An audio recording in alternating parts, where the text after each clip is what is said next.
Assalamualaikum warahmatullahi wabarakatuh. Alhamdulillahi rabbil alamin. Allahumma salli ala Sayyidina Muhammad wa ala ali Sayyidina Muhammad. Baik, untuk menjawab pertanyaan, benarkah dengan mengenali diri sendiri kemudian dapat mengenal Allah Subhanahu wa taala?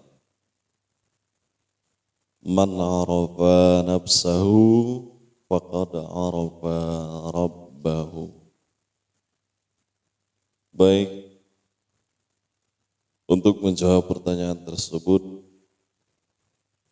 tentu yang pertama sekali saya terlebih dahulu menyerahkan diri, menyerahkan semuanya kepada Allah Subhanahu wa taala sebelum, sesaat, dan sesudahnya. Yang pertama kali kita jawab begini, salah satu yang menyebabkan seseorang itu mengenal Allah yaitu dengan mengenali diri sendiri. Ya. Kenal akan diri yang bagaimana? Tentu ini adalah pertanyaan atau kajian dasarnya.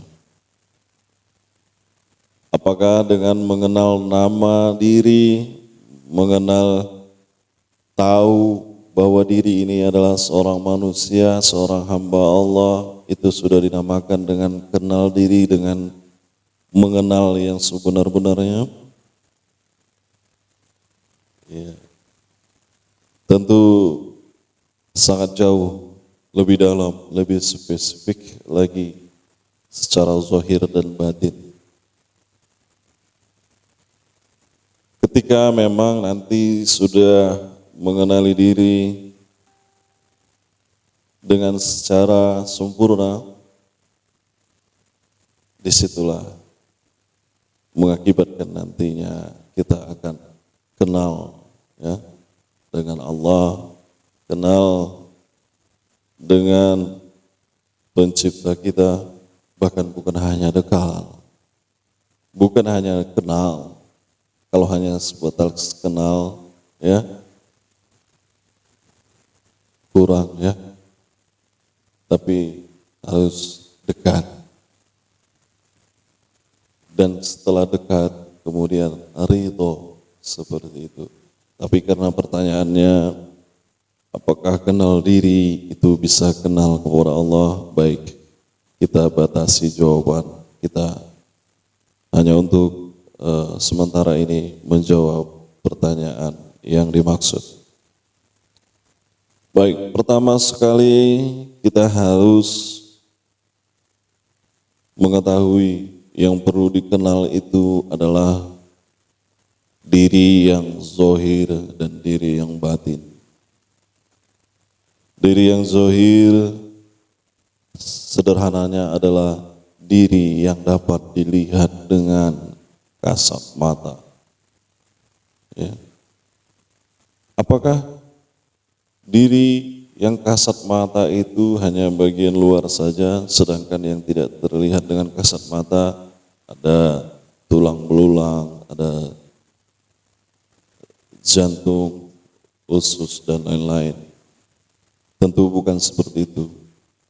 Sedangkan yang seperti itu, organ bagian tubuh dalam itu juga sebenarnya dapat dilihat ketika diurai, dibedah seperti itu misalnya ya. Kemudian diri yang zahir itu bagaimana, di mana, dan seperti apa? Ya. Kalau tentang diri yang zahir tentu semua saya kira sudah paham akan maksudnya. Sedangkan diri yang batin ini barangkali masih ada yang kurang jelas akan maksudnya. Diri yang zahir adalah unsur atau dimensi daripada bagian dari diri kita yang dihidupkan. Ketika diri zahir ini bergerak, dia karena dipergerakkan. Umpamanya seorang yang hidup, yang masih ada nyawa ruh, masih ada nyawa, masih ada ruh, masih ada energi, masih ada nafas. Sedangkan diri zahir yang tidak mampu lagi bergerak karena tidak digerakkan, yaitu sebujur mayat. Ketika kita melihat seorang mayat, ya, dia memiliki unsur-unsur tubuh yang sempurna dari ujung kaki sampai ujung rambut. Tapi seakan-akan dia tidak ada daya dan upaya lagi. Ya. Kemudian diri yang batin itu juga banyak yang menyebut memiliki beberapa macam, beberapa unsur, ya, beberapa bagian. Ada yang menyebut 4, ada yang menyebut 2, 3, bahkan ada yang menyebut apabila diurai menjadi 7. Ya. Tapi pada pembahasan kali ini kita hanya menyimpulkan diri yang batin itu adalah yang menghidupkan diri yang zahir, atau yang menggerakkan diri yang zahir. Ketika diri yang zahir itu diberi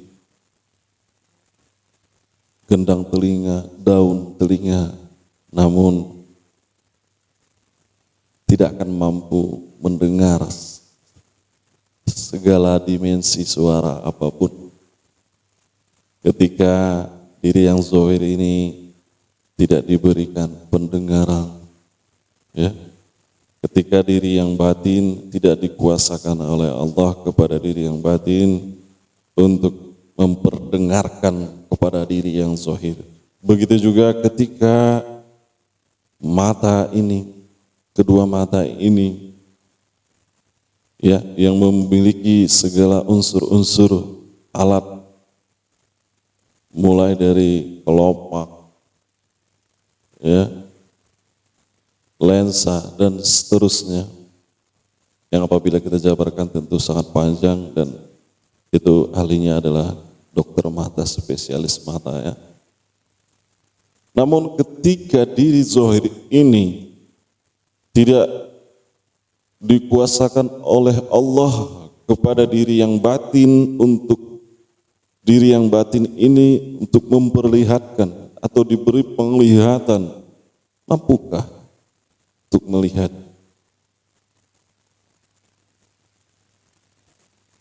Ya, seperti itu. Kemudian ketika diri yang zahir berkata-kata juga seperti itu.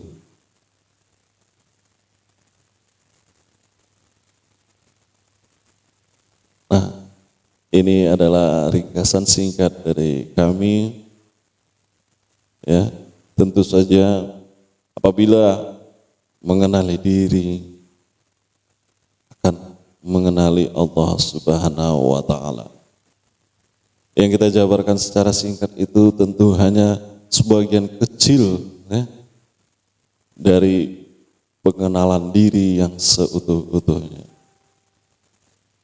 Kami rasa demikian, namun sebelum ini kita sudahi untuk sementara, agar kita semua terlepas daripada beban ria, beban ingin orang lain tahu bahwa diri kita ini mampu untuk bertanya ataupun menjawab, bahwa diri kita ini memiliki ilmu, maka sesaat lebih baik kita mengucapkan Astaghfirullahaladzim secara sungguh-sungguh, sembari kita mengalami rasa diberikan pengalaman perasa oleh Allah bahwa tiada satupun dari bagian diri kita, bagian keilmuan kita mampu bergerak kecuali dipergerakkan oleh Allah Subhanahu wa taala. Demikian saya sudahi. Assalamualaikum warahmatullahi wabarakatuh. Ilahi anta maqsudi wa ridhoka matlubi. Ya Allah, sesungguhnya Engkau yang kami maksud, keridhoanmu pula yang kami tuntut.